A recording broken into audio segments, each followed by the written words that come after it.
Ihren Befehl, mein Führer!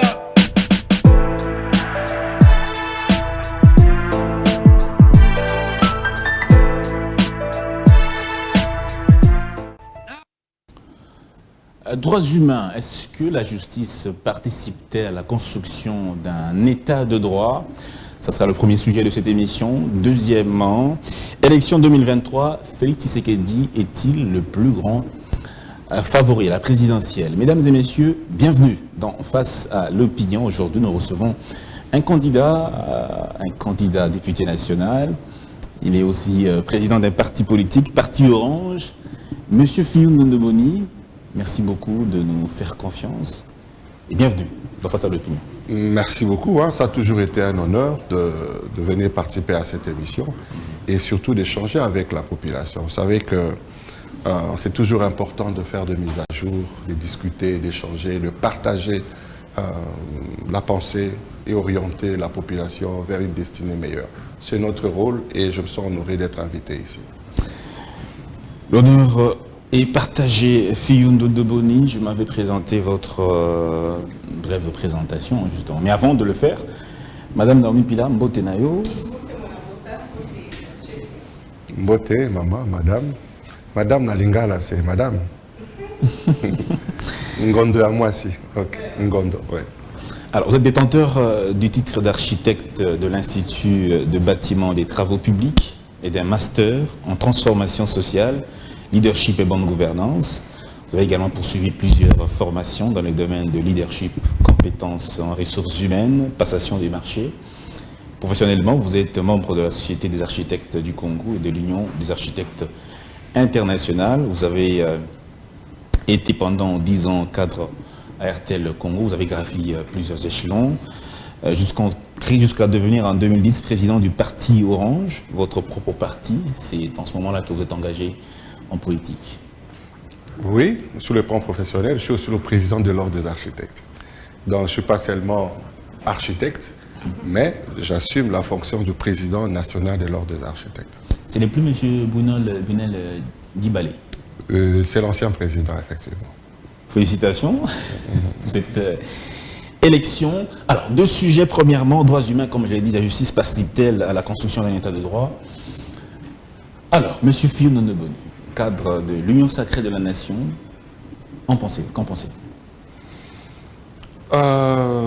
Sur le processus électoral, vous dites... Non. La construction, est-ce que la justice participe-t-elle à la construction d'un état de droit? Vous savez, on dit la justice élève une nation. La justice est un élément clé, de base, pour qu'on puisse parler d'un développement. Parler d'un état de droit, parler d'une nation, parler de tous les concepts qui concernent une nation. S'il n'y a pas de justice, tous ces concepts-là ne servent absolument à rien. Parler de la démocratie, parler de la dictature, parler de toutes ces formes politiques de l'État. S'il n'y a pas la justice comme soubassement, ça ne sert absolument à rien. Donc voilà pourquoi nous disons la justice est un élément fondamental. Donc, tout développement, tout épanouissement d'une nation, tout l'épanouissement de tout un peuple n'a comme fondement que la justice. Et voilà pourquoi la Bible parle de l'élévation d'une nation conditionnée par la justice. Donc c'est pour dire aujourd'hui que nous allons beaucoup plus nous étendre là-dessus. Donc la justice est un élément fondamental et clé pour Vous êtes aussi chrétien protestant, si je ne me trompe pas. Vous êtes un homme qui prêche justement la justice, l'état de droit. Au regard de ce qui a été entendu, tout ce qui a été prêché par le pouvoir actuel sur la mise en œuvre ou la mise en place d'un état de droit qui est justement le cheval de bataille, parmi les chevals de bataille du chef de l'État, est-ce qu'on a l'impression qu'aujourd'hui c'est vraiment effectif dans notre pays au regard de tout ce qui s'y passe? Bon, évidemment, ce n'est pas facile qu'on puisse les constater d'emblée, maintenant, parce que nous étions dans une situation telle que tu peux être malfaiteur aujourd'hui, mais tu prends toutes tes dispositions et tu sais que quand tu iras en justice, sachant que tu es malfaiteur, tu prends toute la suite des dispositions pour que tu t'en sortes blanchi et sans problème. Et ce qui fait qu'il y a eu beaucoup de découragement auprès de tout le monde, en fait. Alors, maintenant, l'effort qui s'est fait, c'est que la justice, comme pouvoir, fasse son travail. Au même moment, le chef de l'État, qui est l'institution président, qui est institution, aussi la personne, a l'obligation, la responsabilité de pousser cette justice-là à rester dans la lignée d'un état de droit. Mais la difficulté se présente aussi dans le principe de séparation de pouvoir. Parce qu'au même moment où je dois faire la pression, au même moment on déclare que cette justice est censée être indépendante, qui est son pouvoir, et l'exécutif ne doit pas s'ingérer dans le pouvoir justice, parce qu'il y a le principe de séparation de pouvoir, le cadre pouvoir. Alors, c'est un peu ça, le cadre qui complique un peu les choses. Mais du moins, le chef de l'État, lors d'un de ses derniers discours au Congrès, il a présenté la difficulté qu'il avait par rapport à la justice. Parce que bâtir un état de droit, il faut absolument le socle de la justice. Et j'ai remarqué les dernières ordonnances qui ont été signées par rapport aux différents procureurs, juges et autres, aux fonctionnaires de la justice, ce n'est qu'un constat fait. Et je pense que ceux qui ont été nommés ont l'obligation de produire les résultats, sinon ça sera une honte à nous tous, surtout quand on en Est-ce que vous partagez le point de vue du chef de l'État? Laisse-moi terminer un peu l'idée.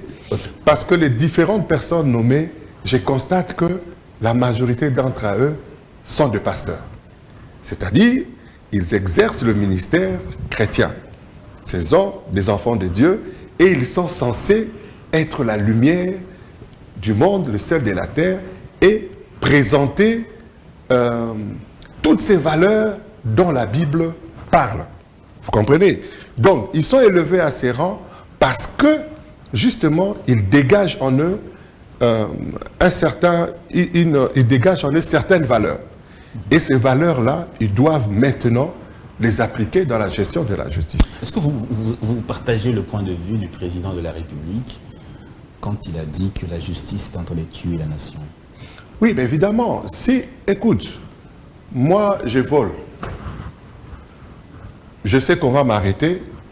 J'ai volé $1 million, 10 millions de dollars. Je sais qu'on va m'arrêter, c'est tout à fait normal. Mais dans les 10 millions, j'ai prévu 1 ou 2 millions. Quand on va m'arrêter, je vais payer 2 millions, on me fait sortir. Vous comprenez? Alors, prochainement, la personne qui n'avait pas l'idée de voler, qu'est-ce qu'il va faire? Il va aussi voler, elle va aussi voler, parce qu'elle fera la même procédure. Donc, le pays n'avancera jamais. Donc, c'est le ventre mou du mandat du président de la République. Non, c'est pour dire que ouais, la justice, pas seulement pour les Congos, ça concerne toutes les nations. Voilà pourquoi le pays développé aujourd'hui, la question de la justice reste prioritaire. Et dans la vision même du chef de l'État, c'est une priorité. Côté élément de la justice, il ne mâche pas le mot et il n'hésite pas. S'il devrait sanctionner, vous avez vu dans la dernière ordonnance, il y a eu même des sanctions, il y a eu même des révocations, d'anticipation de retraite, il y a eu des démissions. Vous comprenez? Tout simplement parce qu'il faut que cette justice soit assainie pour que nous puissions parler aujourd'hui d'une nation qui devrait se développer. La justice ne vous a pas accompagné pendant votre mandat? En tout cas, la justice est en train petit à petit de se restaurer parce qu'un leader n'est pas cette personne qui se plaint, en fait. Le leader est celui qui voit la réalité et bâtit, transforme cette réalité vers une destinée meilleure. L'action a commencé aujourd'hui. Le chef de l'État, ça c'est la 5e année de son mandat. Il a fait un travail pour que cette justice commence, parce qu'il y avait une dimension d'impunité, tout ça inexplicable. Le travail a commencé. Et les 5 prochaines années, par la grâce de Dieu, ça va se poursuivre. Et ceux qui viendront plus tard, par la grâce de Dieu également, vont continuer le même travail. Parce que l'objectif est que notre République soit bâtie sur de nouvelles bases. Et ces nouvelles bases commencent toujours quelque part. Nous étions dans un environnement comme nous sommes dans la jungle. Nous étions dans un environnement où tout le monde... Regarde un peu, circule, tu vas voir qu'il y a beaucoup de choses à faire. Circule. Tout le monde conduit... j'étais en train de circuler, je vois un monsieur, tout simplement, il s'arrête là où il ne devait pas s'arrêter, il s'en fout éperdument.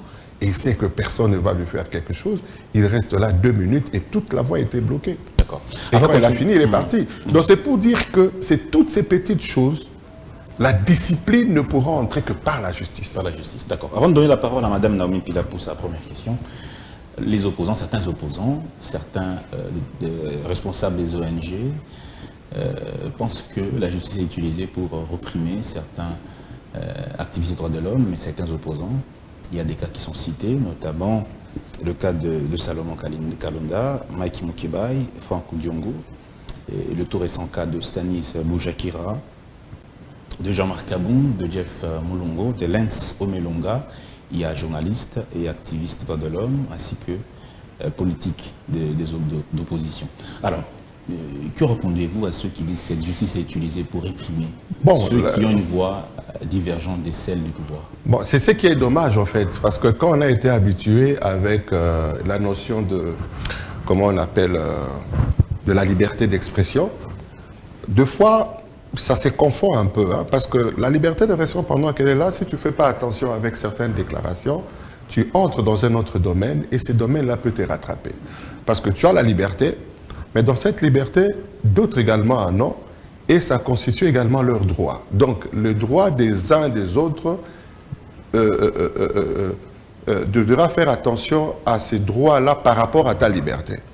Donc, ce qui fait que la justice voit cet équilibre-là. Tu as la liberté, mais si cette liberté touche les droits d'une autre personne, la justice, là, il intervient. Alors, maintenant, la question est de savoir, est-ce que les actions de la justice vont dans le sens de réprimer, vont dans le sens de déstabiliser? Quel est l'intérêt du pouvoir à poser ce genre d'actes?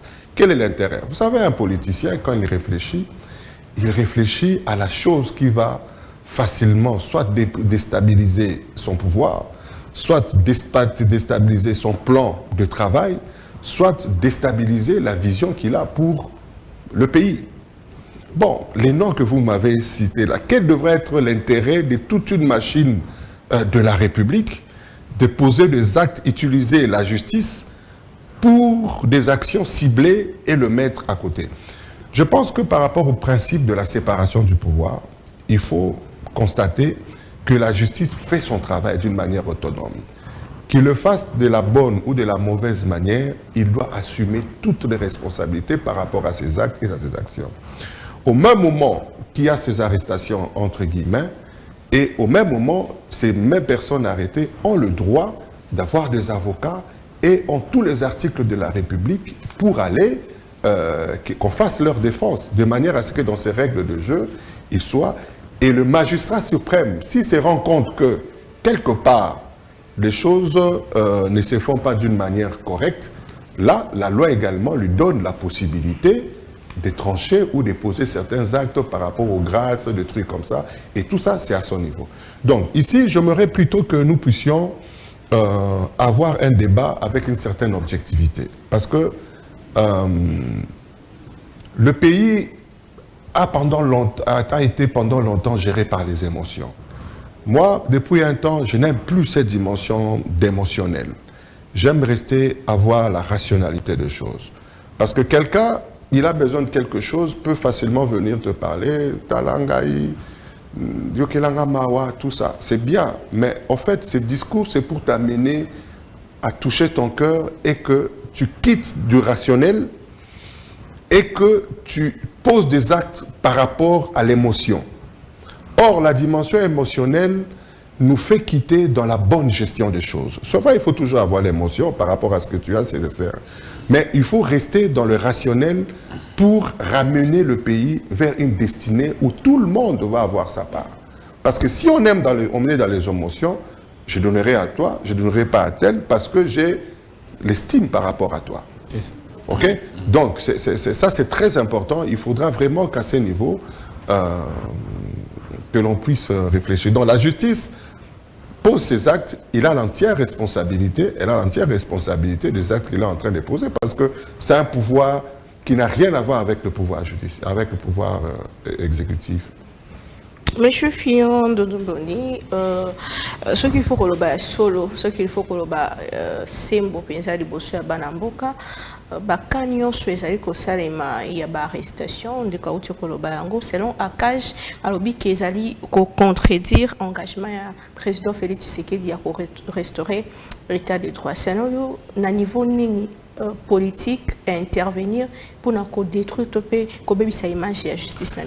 Non, je pense que toute déclaration de ça là, et à l'acteur politique, il faut qu'on fasse très attention. Parce que, avec tout ce que le chef de l'État a à faire, vous pensez vraiment que le chef de l'État, dans son bureau, avec tout le problème qu'il y a de la République, situation d'insécurité de temps en temps à la poche d'insécurité à l'Est, na Kinshasa, la pression sociale où les population place nous sommes sous la foutamité à la pression de la Premier ministre, engagement qui par rapport à la population, par rapport à 145 territoires, projet Moussoutom, Moussoukouna, Mbongebimité, il faut toutes ces pressions, qu'il arrête toutes ces pressions à réfléchir autour d'une personne à la justice qui est est-ce que c'est trop facile de dire, parce que quand vous voyez mon importance à mon salon à Motanango, il y a certaines choses que vous attribuez. Mais donc, vous se multiplier sous Rennes, oui. Non, les problèmes au lobby, ils ont bimaneti. Les problèmes, c'est que, j'ai dit au départ, difficulté au Ezali, d'une part, état de droit, qui est la vision politique, d'autre part, principe de séparation de pouvoir, ou que moyen exécutif à intervenir égalité. Parce que si tu interviens, le conseil supérieur à la magistrature, ton juge, ton motomosu soit élément à la justice, a un droit, il y a parce que vous avez séparé en fait. C'est vrai, les influences peuvent être là, ça peut arriver. Mais par principe, séparation à Nezali. Donc, étant donné qu'il y a cette séparation, la justice, il faut ailler que acte nos sazak opposé, à la communication et à Malamu, de manière à ce que la population aille que ce qu'a telle personne, c'est pour telle ou telle autre raison, et que raison tout le monde a comprendre, et ça l'a été facilement jeté, c'est la responsabilité. Opposant le procès politique et l'équipement mis sur Rania Félix Tshisekedi, ce que bakao eza ko se multiplier, tout le eza coïncidence, eza ndenge mobeko tambola nango topé eza ra détention quelque moment. Non, je pense que Ezali il faut bisoban surtout nous discipliner. Bisoban sur ce qui est dans la télévision n'est pas banan discipliné te opposant. Bisoban sur on est dans la télévision.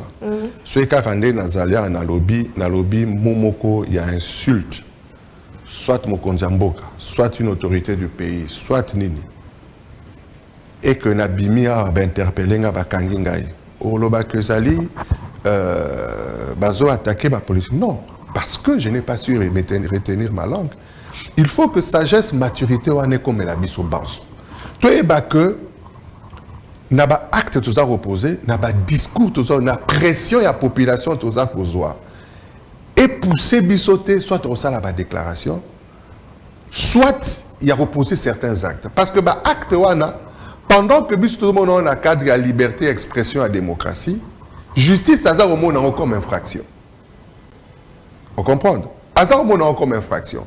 Mais longtemps que vous allez poser, au bimisi casquette, soit il y a journaliste, soit il y a acteur politique, casquette ou a sikoyo, et comme on peut s'impression, on dirait que c'est acharnement. En réalité, c'est acharnement.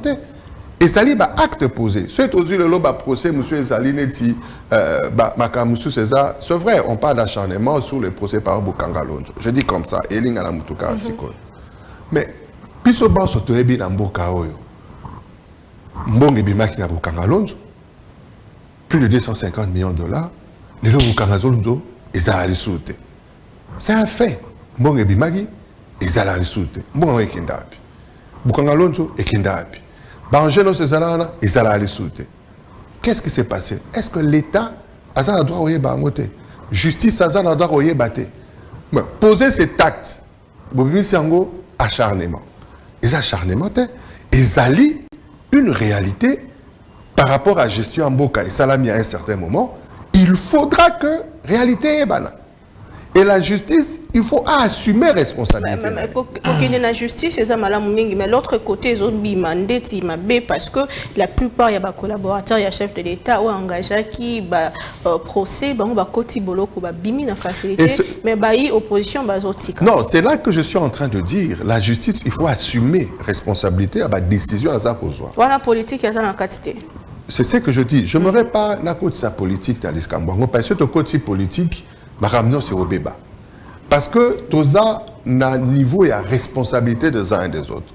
Pour la bâtir République, chacun doit jouer son rôle, na responsabilité. Mon konzambo a un rôle, na responsabilité. Justice a un rôle, na responsabilité. Parlement, peut bien si on sous a un rôle, na responsabilité. Vous comprenez? Donc, ceux qui ignorent ce comité caraboué, politique, on ne va pas avancer. Donc, au Lelo, il y a un bateau de justice à Bimisa, qui aujourd'hui, nous dans la fonction, nous peut-être dans la fonction, justice a qui ma décision, à quoi assumer ma décision devant l'histoire, devant la nation et devant l'histoire, à assumer ma décision. Est-ce légalement acceptable que la justice puisse, prenons le cas de la Cour constitutionnelle, dans l'affaire Matata, qui est 2 arrêts qui disent 2 choses différentes. Le premier arrêt, par exemple, celui de la Cour dirigée par M. Kalouba, l'ancien juge, qui déclare la Cour constitutionnelle incompétente, et l'autre arrêt rendu par la Cour dirigée par le président Kamouleta dit que la Cour est compétente. Est-ce que c'est légalement acceptable dans un état de droit que la Cour constitutionnelle puisse dire 2 arrêts différents dans une même affaire? Bon, je ne suis pas juriste, mais d'après ce que j'ai appris, le juriste peut-être pourront dire le contraire, mais il y a une procédure d'une juridiction de se dédire, en fait. Il y a une procédure. C'est-à-dire, parce que sinon, ce qu'on remarque que ça l'erreur, dans l'erreur, on corrige, on lui sauter. Tu ne vas plus corriger cette erreur. Parce que même dans la vie courante, quand tu te rends compte qu'il y a une erreur commise, il y a une procédure de réparation de cette erreur. Pareil au côté de la justice. Donc, si la Cour constitutionnelle s'est déclarée incompétente, à un certain moment donné, aujourd'hui, la même Cour constitutionnelle dit qu'elle peut être compétente pour le même dossier. Donc, s'il va respecter cette procédure de se dédire, je pense que ça ne poserait pas un problème. Mais pourquoi les professeurs d'université ne partagent pas le même point de vue sur cette question? Certains disent qu'on doit s'en tenir au premier arrêt, d'autres disent au second. Alors, dans cette confusion... Bon, je pense qu'il faut laisser ces débats-là entre les juristes. Parce que les juristes, tu sais tel que tu es là, quand tu vas dans un procès, un avocat va défendre, tu as tué une personne, hein, un avocat va défendre que non, il n'a pas tué, l'autre va défendre qu'il a tué. Les uns et les autres vont présenter leurs articles. Donc, c'est le plus fort dans la présentation de choses et devant un juge mature qui saura détecter qui dit vrai.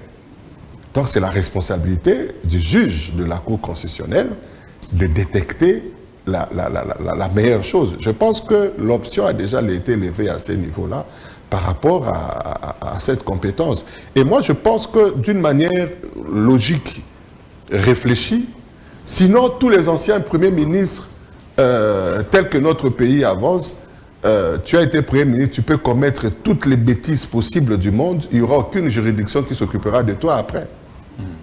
Alors, ça n'a pas de sens. Justement, dans la lutte, prenons le cas de la lutte contre la corruption, la RDC est 166e au monde et 46e en Afrique, parmi les 10 pays les plus corrompus au monde. Est-ce que pendant ce mandat-ci, vous pensez que la justice a-t-elle accompagné le pouvoir en place dans la lutte contre la corruption? Bon, la lutte contre la corruption, il y a 2 choses. Il y a la question de la justice d'une part, il y a un problème de renouvellement de l'intelligence, de mentalité. Vous comprenez? Il y a la mentalité. Il y a un grand travail à faire également sur la mentalité. L'IGF a fait un grand travail pour identifier, il s'est plaint, l'IGF, il y a beaucoup de cas qui ont été identifiés, mais il s'est plaint parce que la justice n'a pas suivi. Parce que l'IGF n'est pas la justice. Il relève le fait, il transforme le dossier, il transmet les dossiers, et la suite de ces dossiers-là, c'est la justice. Vous comprenez? Donc, dans ce sens-là, je dirais qu'il y a eu quand même une certaine lenteur, mais la volonté de faire y est. Le chef de l'État a fait cette impulsion-là, avec le renouvellement même de nouvelles équipes, et nous pensons, avec la prestation des serments de la Cour des comptes, toutes ces choses-là, et tout ça, c'est pour arriver à régler cette question de la lutte contre la corruption. Parce que si la justice ne s'élève pas correctement, on aura du mal à régler ces problèmes de la lutte contre la corruption. On aura... Oui, allez-y. Po tozoloba likambo ya justice nalingai tozonga mwa mokie na likambo etali ka ya ndeko Kabund mpona ntongo ya lelo bamilitant na ye bamanifeste liboso ya résidence na ye mwa mbilinga mingi ezalaki wana dossier Kabund azwi 7 ans de prison ferme pour la propagation de faux bris, offense au chef de l'État et diffamation au Asalaki contre le corps constitué. Est-ce que procès est-ce que peine a suivi et politique judiciaire parce que bandeko ya parti ne basolo ba que bao baza na pouvoir lelo na kala pe batena ka ba propos ya makasi contre ba yo bazaka na pouvoir lobi bazalaka inquiété na justice pourquoi lelo ikomeli Kabund. Bon, je regrette que le fait à peine wana à 7 ans, c'est le l'ancien président AIUDPS Kabund, on s'est connu au rassemblement, donc naébié personnellement. Donc je regrette que Azwa a 7 ans, il avait encore beaucoup de choses à faire aussi au pays, parce que je me souviens même dans son dernière intervention à l'Assemblée nationale, je crois qu'avant Bakangaye, il avait dit des choses qui étaient quand même qui étaient importantes. Mais malheureusement, nul n'est censé être au-dessus de la loi. Ça, c'est la réalité. Donc, il a posé des actes où que, je disais tout à l'heure, la liberté ou l'impulsion ou la volonté de faire d'une certaine manière, bien, mais justice est en infraction. Devant Doki, yo bengi Ndoki, olobi kalinga kiasala makamosogi nini obomi Ndoki, la justice ne verra pas qu'obomi Ndoki, la justice a remonté au salaire meurtre obomi mutu. Donc les infractions. Donc c'est pour dire quoi? C'est pour dire que il s'est singeli na biso banso to tirer baleson na baseno. Makamno s'est passé. Hier, makamno salama d'une certaine manière, c'est-à-dire jungle à biso nyonso, mademoiselle la jungle. Ouais, il procès Mokia à prison. À Salara prison, le président Mokia, parce que sur le plateau, il y a eu des scènes où justice a touché Kiango. Donc, c'est pour dire aujourd'hui que comportement la biso, banso, acteur politique, et Sengeli est changé.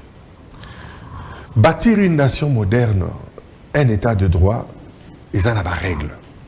C'est-à-dire, tout se mettre d'accord biso banso, tout tongamboka asika. Namboka asika, ils ont des règles. Ce qui est règle, c'est que même si aux alliés moto et à côté, entre parenthèses, il y a pouvoir, il faut subir ma règle. Ce qui est Kouélio aux alliés moto à côté opposition, il faut subir conséquences à règle. Et c'est que la bisobanso, tout prendre conscience de cette réalité. Et que dans nos dires, dans nos actes, tout changer. Ce qui m'a bien dit, qu'on dénonçait parce que tout le monde. Non, au contraire, dénoncer ma bé, Zala n'a terme à dénoncer ma bé. Mais ce que je dénoncer ma bé, et que la dénoncer ma bé, aux en a preuve au lobby que Zali tel. Est-ce que vous en a preuve que telle personne mutassali makamo? Maintenant, c'est justice à interpeller. Alors, parce que tu as dit que Oyebi, que telle personne a tel likam. Donc, justice a besoin d'informations à interpeller.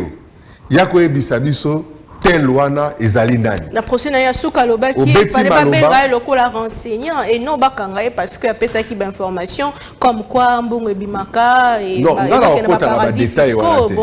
ba détail wana je vais pas entrer parce que justice a eu décision naé na okota kuna tête. Je parlais ma séparation du pouvoir.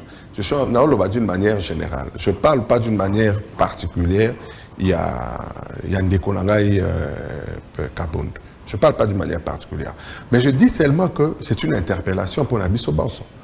Toyeba, les lots, que c'est dire que Tokoti na schéma yasika. Il y a état de droit, nama acte Nabiso, il y a Koloba Nabiso échangé. Et interpellation à Nabiso Banson. Parce que République, il faut Totonga, il faut respecter les règles. Pourquoi dans les cas emblématiques des politiques qui sont souvent arrêtés, c'est souvent ceux de l'opposition qui donnent l'impression de condamner. On va prendre le cas du ministre de la Santé, ex-ministre de la Santé, Eteni, le cas du ministre de l'ancien conseiller du président, Vinier Chimanga, Vital Kamere. Pourquoi dans les cas emblématiques, l'impression que ça renvoie, c'est que c'est plus les opposants qui sont condamnés que ceux qui sont à la majorité? Ben, je ne pense pas que je sois la bonne personne à répondre à cette question. Donc il faut inviter les juges qui les libèrent à vous répondre à la question. Je sois pas là. Mais vous êtes de l'Union sacrée. Oui, je suis de l'Union sacrée, mais je ne suis pas... Quand les actes ont été posés, je n'étais pas là. Quand ils sont allés au procès, je suivis. Et les juges ont levé des options qui devraient être libérées. C'est là que je dis que ces juges-là... Il est aussi possible qu'ils soient corrompus. Tu vois, la déclaration que tu dis là, tu me poses une question, non? Est-il possible aussi que les juges soient corrompus? Supposons que je réponde oui, certainement ils ont été corrompus. Mais je commets une infraction. N'est-ce pas? Je commets une infraction. La justice peut m'interpeller. Ok, ils ont été corrompus. Amène-nous les éléments de preuve que tu as pour montrer qu'ils ont été effectivement corrompus.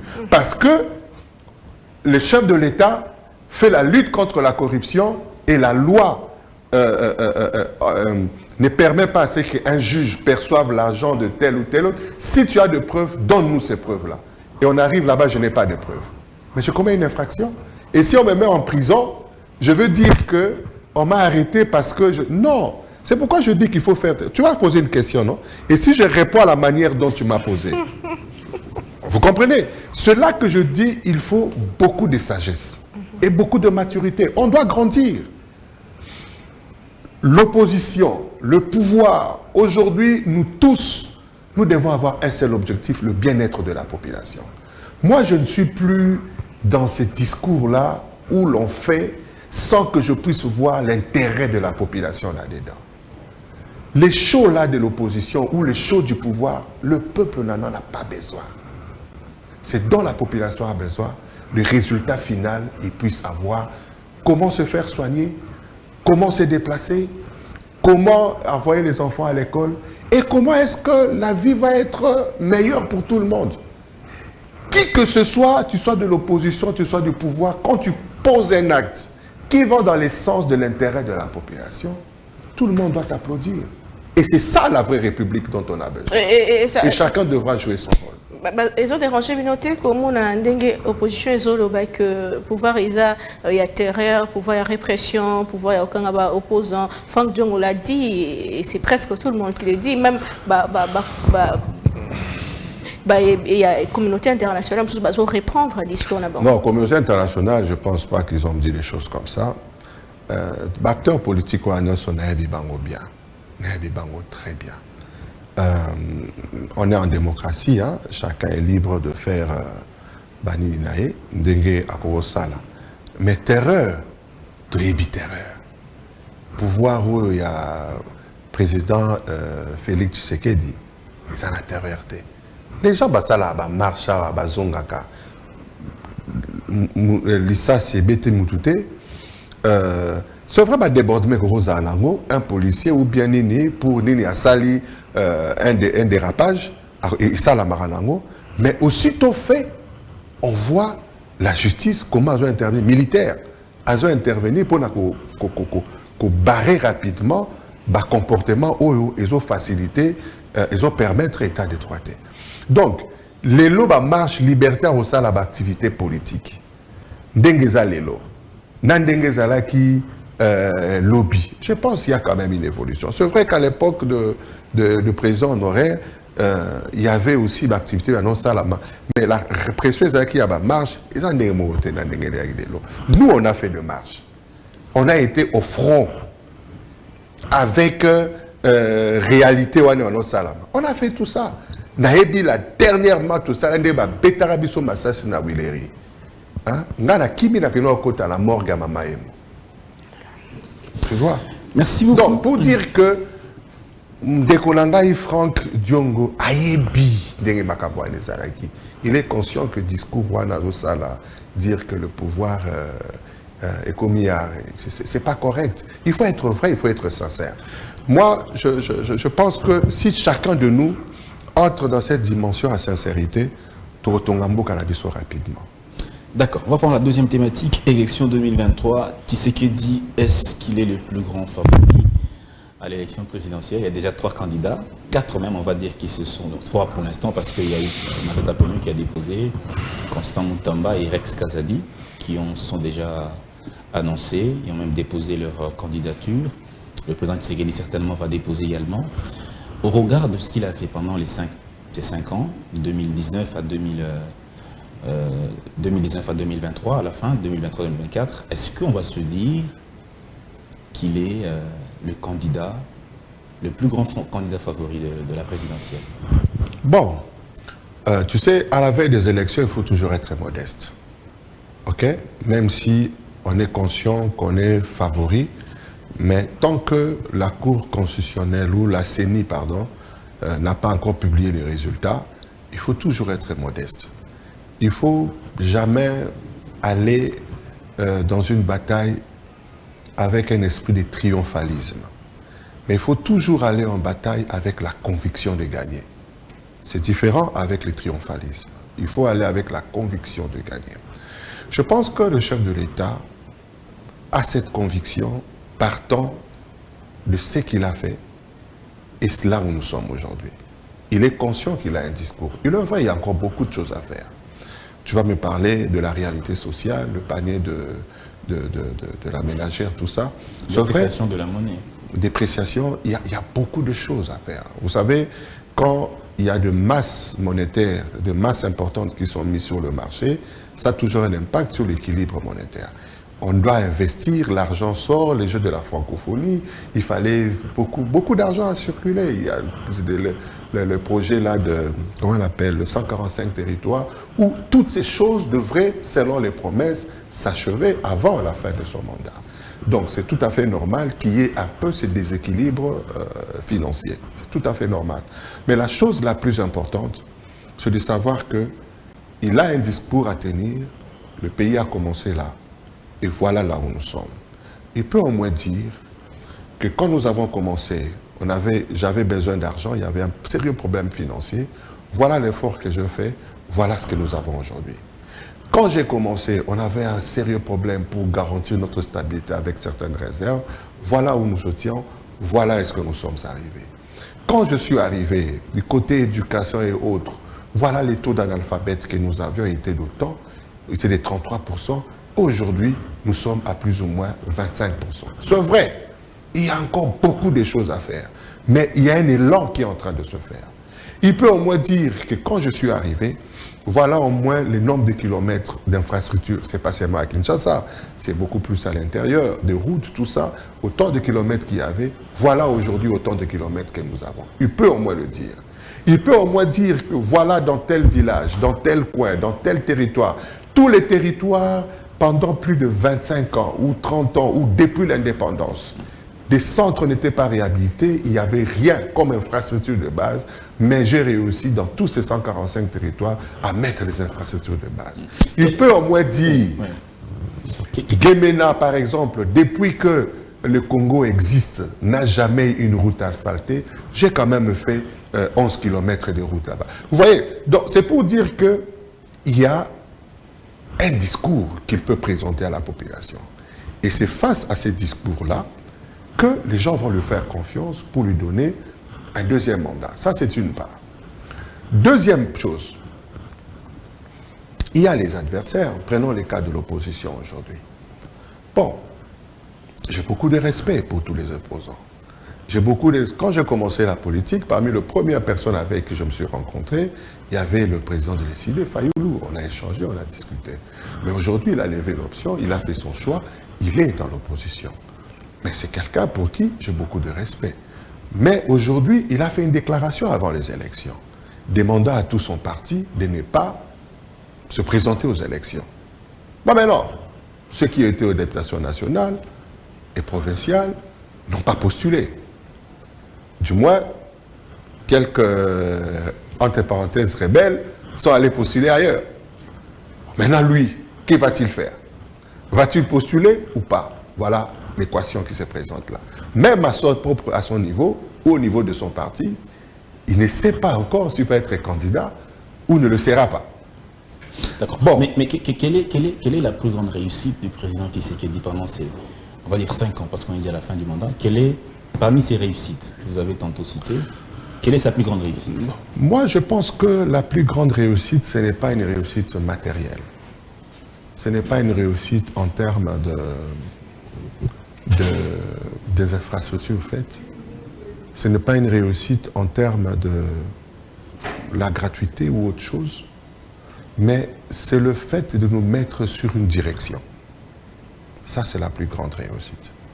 De nous mettre sur une direction, et sur cette direction maintenant, quiconque viendra saura bâtir sur cette direction. Quelle direction? La direction, justement, de la reconstruction de notre pays.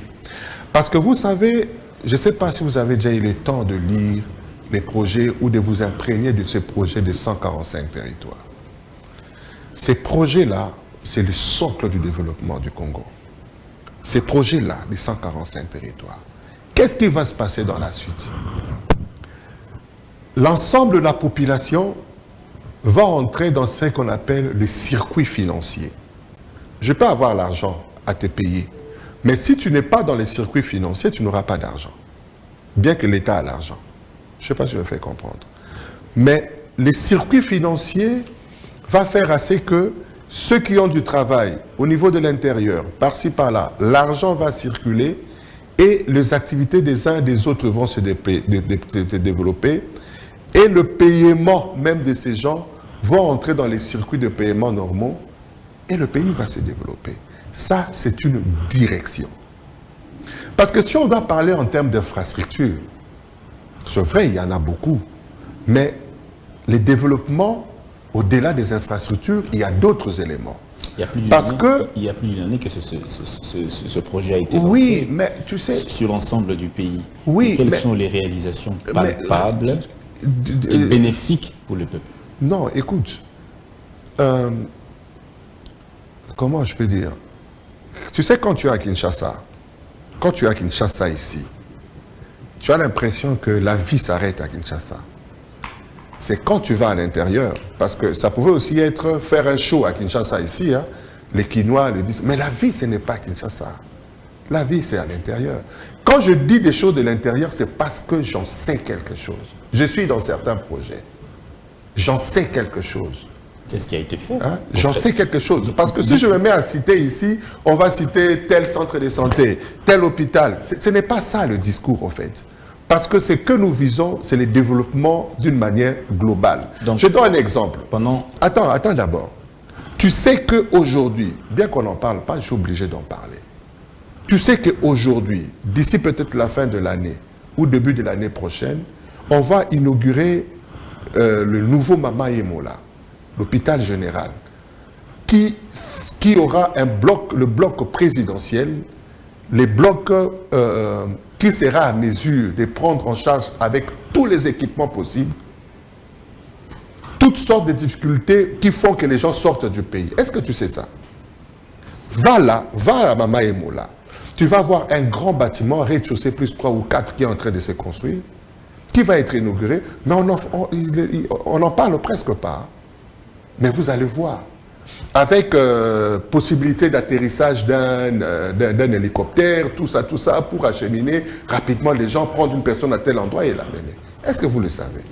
Donc, en 5 ans, on va dire, pour un pays qui a une superficie de 2,3 345 410 km², on va dire, que pour un grand pays comme ça, on a construit un hôpital. Non, je suis en train de transformer pratiquement tout ce que je dis. Non, c'est une question. Non, c'est pas ce que moi je dis. Je dis déjà que je ne vais pas entrer en termes d'infrastructure ou en termes de telle ou telle autre chose, ou gratuité ou tout ça. Je ne vais pas entrer. Ça, c'est le fonctionnement normal de l'État. C'est-à-dire, aujourd'hui, on sait que l'action de la gratuité a réduit le taux d'analphabète parce que pour le développement de notre nation, on a besoin d'améliorer notre IDH, indice de développement humain. Dans cet indice, il y a la question de l'éducation, il y a la question de la mortalité, il y a la question du bien-être de la population et il y a toute la durée de vie. Donc, ce sont ces paramètres-là qui créent le développement. Donc aujourd'hui, si je parle des infrastructures de base de la santé dans les cas des 145 territoires, ça améliore la durée de vie de la population, ça réduit le taux de mortalité. Donc ça impacte positivement sur notre IDH pour qu'on devienne un pays émergent. Si je parle aujourd'hui de la gratuité de l'enseignement, ça impacte le taux d'analphabète. On était à 33% à l'arrivée du chef de l'État. Aujourd'hui, on est autour de 25%. Donc, c'est dans ce discours que je veux être. J'ai dit tout à l'heure que je ne veux pas parler en termes d'infrastructure. La meilleure des choses que le chef de l'État a fait, c'est nous ramener dans une vision où il y a une direction.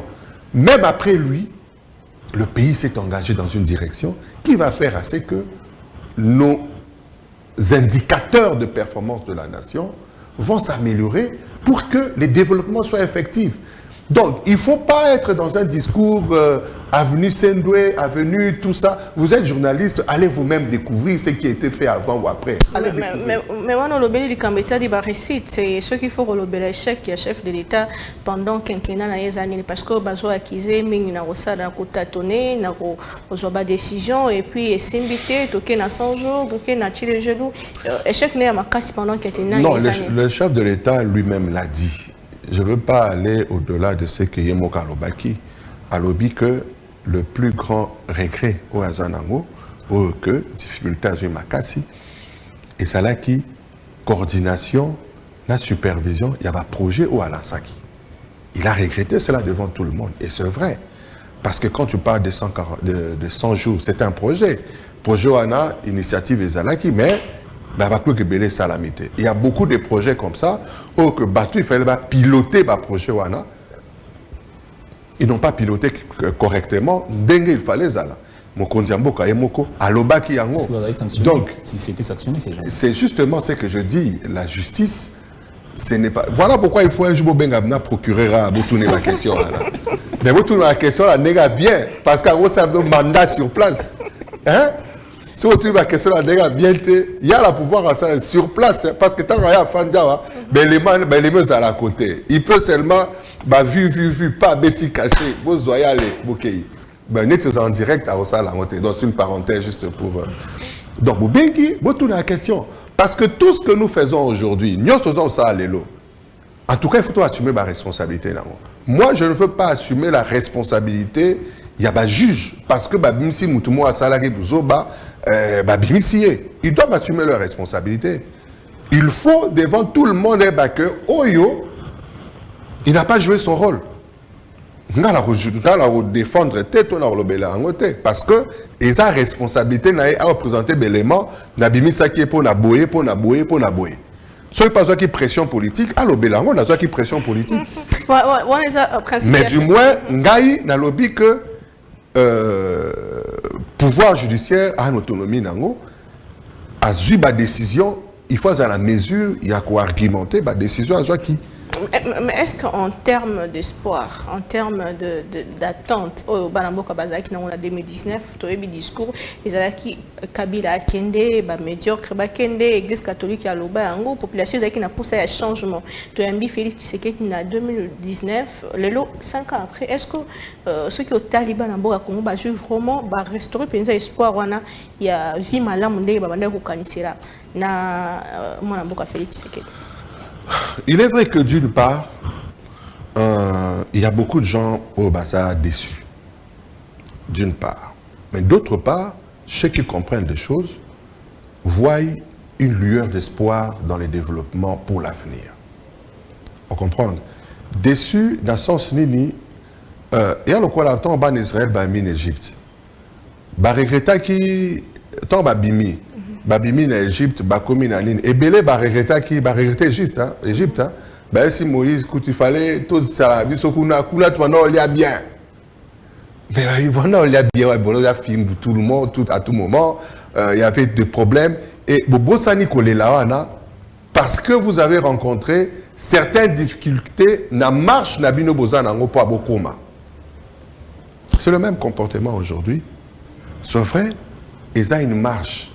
Mais les leaders, Azaromona là où ils ont les difficultés, ils allient. Ça, c'est sûr. Moto peut-être à nos élèves en Moussala, ou bien Foutaye, Azala Moussala, non, Fouti était. Eko, Azan est singoté. Mais, peut-être lobby kuna, peut-être yete, moi, nato, moi, nae, Armon est singwana par rapport à l'investissement au Salamalelo. Dans l'équipe Moupandia fonction publique, Namoni, Babandi, Baosala, Nalobi, c'est un exemple. Namoni, Baosala, réhabilitation, il y a un bâtiment à fonction publique depuis l'indépendance. Parce que le ministre Wana a lobby que la production de ces agents est liée à l'amélioration de l'environnement de travail. C'est une bonne chose, amélioration de l'environnement de travail, et au sein que Batouba va nos produits, et puis discipline, il y a Robanoya Moussala avant, Kozongapé, heure au Moussala, parce que la fonction publique, tout le monde a Moussou Saroya, bon, aïe 30 minutes, et puis à signer à accueillir à Zonginaï. Le document administratif Moussou Spono Zoango, c'est une simplicité, mais c'est un problème. Mais avec cette nouvelle organisation, et au sein de l'administration, on va fonctionner normalement comme Bamboka, nos fonctionnaires. Sympa. Parce que c'est trop vite de réfléchir bilan. Seulement en termes d'infrastructure, c'est vrai, une ville, le développement d'une ville, en termes d'infrastructure, tout ça, c'est vrai. Mais ce n'est pas vraiment ça. C'est au-delà des infrastructures. Il faut voir la dimension que Mboka, Batubazala, Kiko Fanda, conscience nationale, il y a tel mapo na rotonga. Et ça, c'est un élément capital. Conscience nationale, voilà. Il y a tel mapo na rotonga. Oh, le est zongi. Ils allaient na élan à Rozonga. Ils allaient na élan à Rozonga. Parce que Mukondiamboka Félix Tshisekedi a aussi sa sur le loté. A aussi la partie naé. Ceux qui, tant que population européenne, ça ait confiance dans le deuxième mandat, à Silici, à Sali 2 mandats, la suite, Moto a Royal Soussou, à Kobanda quelque part, Yépe Ponassa. Le deuxième mandat, apparemment, vous êtes très sûr de la réélection. Mais j'ai dit tout à l'heure que quand on va dans une bataille, ce qui n'est Bitumba, il ne faut pas qu'il y ait un esprit à triomphalisme ou sous-estimer l'adversaire. Mais il faut qu'il y ait une conviction qu'il y aura gagné. Donc, dans la deuxième dimension, on a la conviction. Mais conviction, est-ce que la population a partagé avec Nabino? Non, la population peut-être, ou a partagé, peut-être à une information. Information aux Ango pendant la campagne. Pour dire, voilà, comme je dis, le chef de l'État a un discours pour arroper ça. Parce que, l'élément, sur la commune à Lodja, à commune à tel Mboka, je dis comme ça, na mboka wana akoloba biloko oyo aprobetaki na wasali parce qu'il aura un discours sera commis na nkuboko akoloba voilà na prometaki boye voilà et l'on a sali yango. Donc ce que je peux déjà vous rassurer, chaque territoire barozala a quelque chose de concret au Mokondia Sali. Chaque territoire. Est-ce qu'il y a eu amélioration dans la gestion des finances publiques quand on suit des rapports tels que de l'ODEP qui dit que la majeure partie du budget est consommée par les institutions, la majeure partie du budget, ça va pour les paiements des salaires des fonctionnaires et que notre budget ne donne pas priorité à l'investissement. Est-ce qu'on a amélioré la gestion des finances publiques depuis qu'on a pris le pouvoir en 2019? Oui, certainement.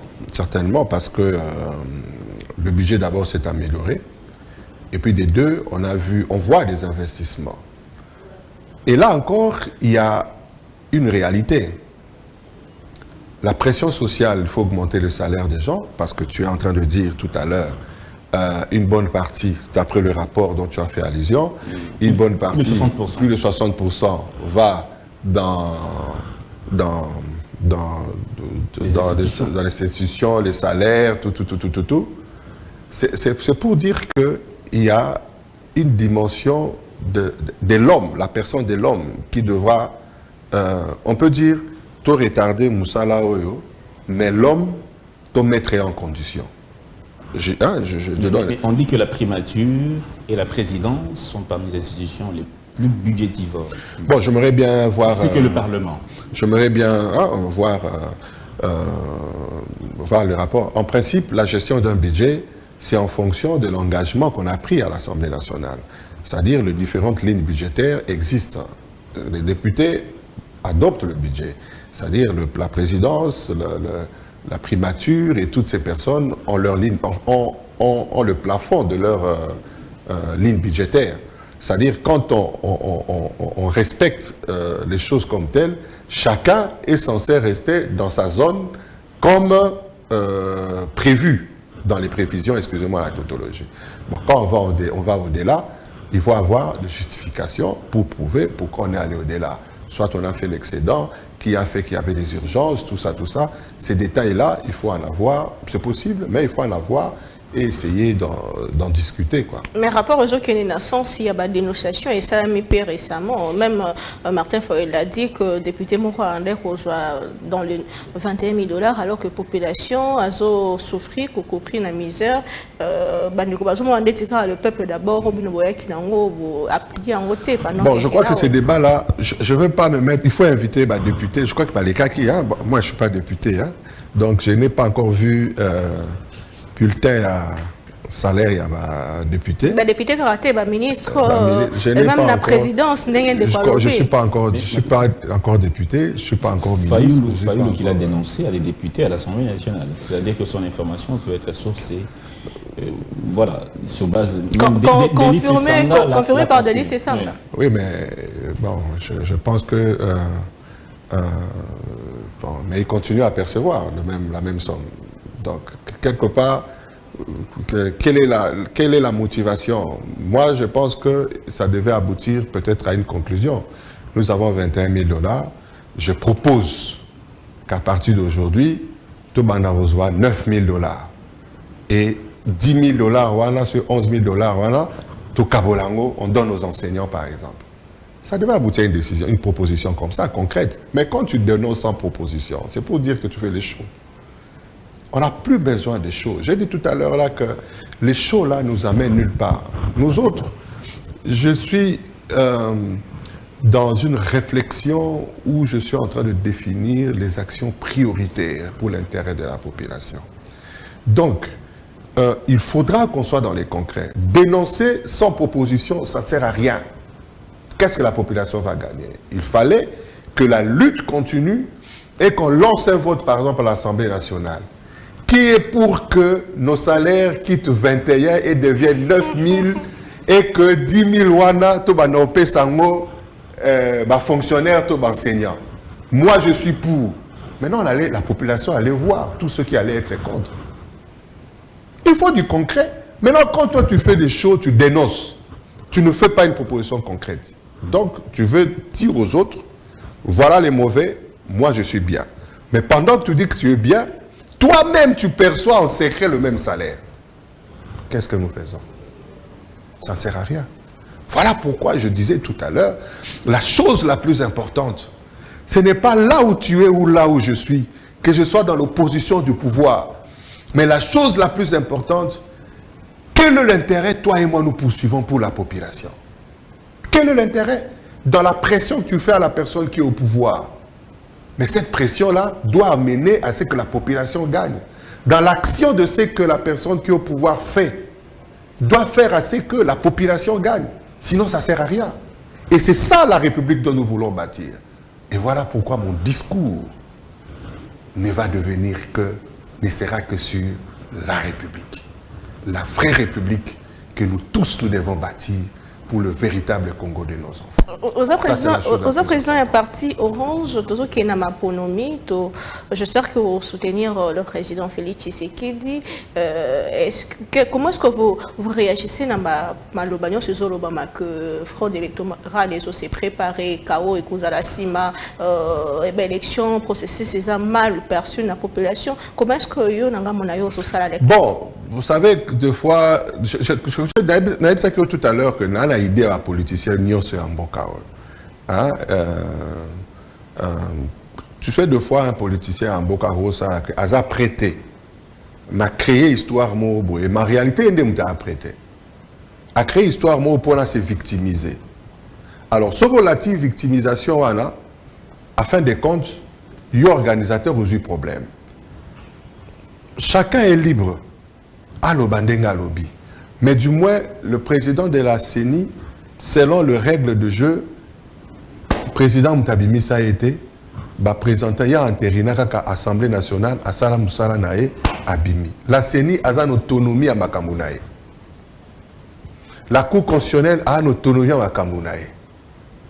Donc, les lots, Oyo, Bako s'engager et que vous avez disposition à Bango, non, il y a une opinion qui dit que le président, le pouvoir en place, a planté le décor de la fraude électorale. Le Parlement, qui est déjà union sacrée, la justice, la Cour constitutionnelle qui confirme les résultats, la CENI. C'est ça le décor que pense cette opinion. Mais c'est quel décor? Ces trois institutions doivent fonctionner non, pendant les élections. Pour qu'il y ait élection, il faut qu'il y ait l'Assemblée nationale, il faut qu'il y ait la CENI, il faut qu'il y ait la Cour constitutionnelle. Ce sont les trois éléments-là. Mais les cas, c'est de quel décor parlez-vous encore? Le décor veut dire que ces institutions seraient à la solde du pouvoir en place. Comment elles seraient à la solde de pouvoir en place? Comment elles seraient à la solde du pouvoir en place? Ça, c'est encore des déclarations que vous faites. Est-ce que tu peux prouver aujourd'hui? C'est moi qui le fais. Oui, mais est-ce que aujourd'hui... Voilà pourquoi il faut quitter ces mondes. Et même la Cinco, qui se plaint. Oui, mais ce n'est qu'une institution qui peut avoir des avis, qui peut commettre aussi des erreurs. Vous comprenez? Parce que les choix du président de la CENI, ça fait l'objet de tout un débat ici. Des débats dans le média, tout ça. À fin de compte, les confessions religieuses, entre eux, se sont convenus, ils ont présenté une personne. Déjà à leur niveau, il y avait des problèmes. Nos pasteurs, il y avait déjà des problèmes à ce niveau. Mais ils ont présenté une personne. La personne, apparemment, il est en train de bien gérer les choses, il respecte son planning, et tout le monde avait l'impression que, bon, écoute, à reporter, mais apparemment, les gens commencent à s'arranger progressivement pour dire que non, les élections et au salam. Parce que nous tous, on se posait des questions, il y en aura, il n'y en aura pas. Mais les élections vont se faire. Réfléchissons. L'opposition est en train de dire, pas même une seule seconde pour le président Tshisekedi. La même opposition dit que non, les élections sont déjà truquées d'avance. Alors, la même opposition dit il faut qu'on puisse avoir un dialogue pour régler la question électorale. Ok. Supposons, prenons l'hypothèse que les élections... L'opposition demande aussi l'audit du fichier électoral. Mais l'audit du fichier électoral a été... On les avait invités non, à la CENI.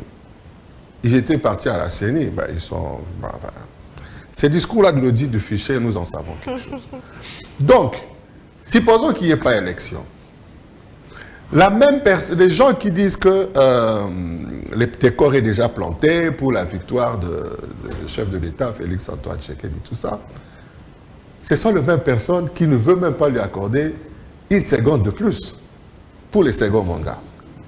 Cela veut dire que aujourd'hui, au 24 décembre, au 24 janvier, le chef de l'État en fonction, qui a encore la possibilité constitutionnelle d'avoir un deuxième mandat, se retrouve dans une situation où sa légitimité sera mise en cause. Ça n'a pas de sens. Et pourtant, lui-même, il avait déjà pris l'engagement que le cycle électoral va continuer, va se faire normalement. On est dans ce cycle-là. C'est vrai que nul n'est parfait. C'est vrai que l'organisation, toute organisation humaine n'a jamais été parfaite. Les couacs ne manqueront jamais. C'est vrai. Mais si nous devons améliorer, faisons-le. Oh, peut-être on découvre progressivement. Vous croyez aux élections, mais aux bonnes élections le 20 décembre 2023.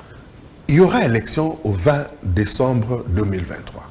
D'après ce que la CENI nous dit. Les bonnes élections, on va évaluer. Au stade actuel, est-ce que je peux dire bonne ou mauvaise? Est-ce que tu peux dire, tu n'as jamais vu... Bon, j'allais donner l'exemple d'une femme. Tu n'as jamais vu une femme. On te pose la question, est-ce qu'elle est belle ou... Est-ce que le processus, déjà, les étapes sont déjà en train de rassurer? Pardon? Est-ce que les étapes, le processus tel qu'il... Oui, ça rassure.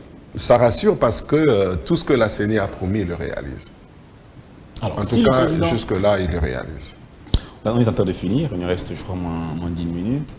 Parmi les dernières questions que je vais poser, si le président Tshisekedi était on pouvait le coter en termes de pourcentage, ça veut dire qu'on nous a remis sur une certaine direction. C'est une très grande avancée. Alors, si on devait le coter en termes de pourcentage, combien de pourcentage donnerez-vous dans la gestion du premier mandat, de ces 5 ans? 50%, 60%, 100%?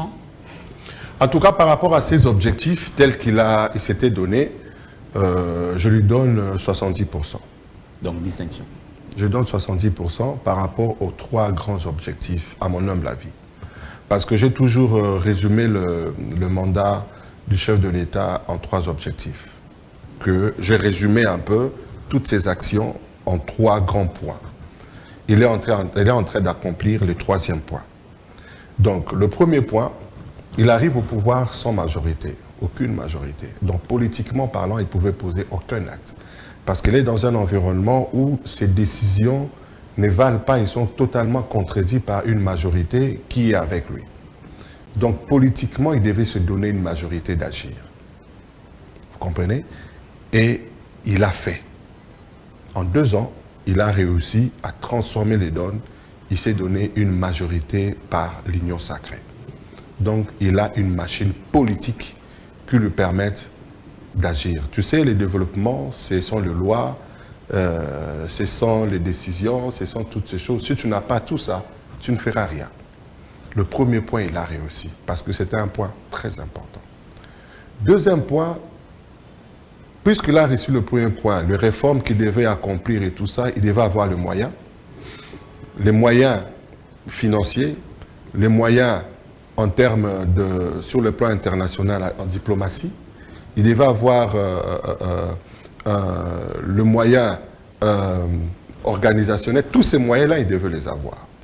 Il a réussi à les avoir parce qu'il a travaillé avec la mise en place de certaines structures comme la lutte contre la corruption, IGF, toutes ces choses.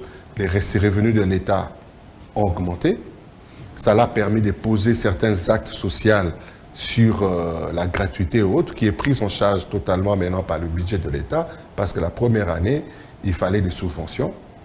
Donc, il y a toutes ces choses sur le plan diplomatique, il y a une perception positive sur nous maintenant, et les choses ont changé. Le pays est perçu différemment par l'extérieur. Donc, la deuxième étape de moyens, il a réussi à gérer cette étape-là. Maintenant, pour créer les développements, parce que le développement exige l'argent, le développement exige que ça parte de la base vers le sommet, il lance le projet des 145 territoires. Parce que le développement ne doit pas s'arrêter à Kinshasa. Le développement doit être le développement de l'ensemble de notre population. Et le projet est lancé. 145 territoires. Et c'est ce projet qui est en exécution. Parce que les moyens, il en a. Il a le moyen. Et il a toutes les ressources possibles. Et le travail est en train de se faire. Il a une direction claire. Il sait là où il est en train de partir.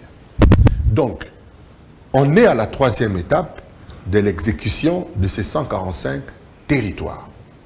Donc, pour moi, par rapport à cette première mandature, tel que je résume les 3 axes de son action, je dirais qu'il est à 70%, même au-delà. Parce que les 2 premiers points sont réglés, on est au 3e point qui est en cours d'exécution. Vous comprenez? Sans pour autant entrer dans tous les détails, je dirais, il est au-delà de 70%. Donc, il a un bilan à présenter à la population aujourd'hui. Et c'est à partir de ces bilans que la population va les lire et va les choisir. Motuna nanga suka soki oza liboso soki ozalaki liboso ya tata mokambi ekolo na 3 mois etikali ya élection tolini na opesa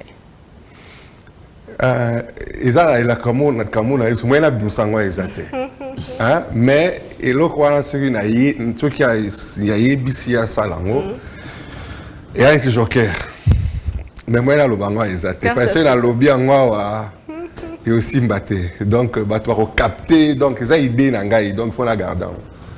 Merci beaucoup, Fiou Nonoboni, président du Parti Orange, un parti membre de l'Union sacrée de la Nation qui soutient le chef de l'État, Félix Tshisekedi, pour un second mandat. En tout cas, grand merci. Je crois que c'est déjà la fin. Je vais dire mon mot de la fin également, pour clôturer. Merci pour l'invitation. Et comme d'habitude, je tiens à rappeler notre peuple, qui nous sommes. Nous ne sommes pas n'importe quel peuple. Nous sommes un peuple fort, grand et puissant. Et comme tel, notre identité est celle de la grandeur et non de la médiocrité. Il est vrai que nous traversons des moments très difficiles. Et quelle que soit cette médiocrité qui veut nous tirer vers le bas, restons attachés à notre identité de la grandeur. Et rassurons-nous du rêve d'une génération qui, pour l'heure, est matérialisée par le leadership du président Félix Antoine Tshisekedi, nous amènera vers notre destinée de la grandeur. Parce qu'ensemble nous pouvons et ensemble nous devons. Que Dieu bénisse notre nation. Merci. Merci beaucoup. Là, on a l'impression d'entendre un candidat président de la République. Espérons que ça sera le cas un jour. Mesdames et messieurs, merci de nous avoir suivis, vous l'avez compris, l'émission est terminée. Merci Monsieur Fiou, merci Madame Naomi.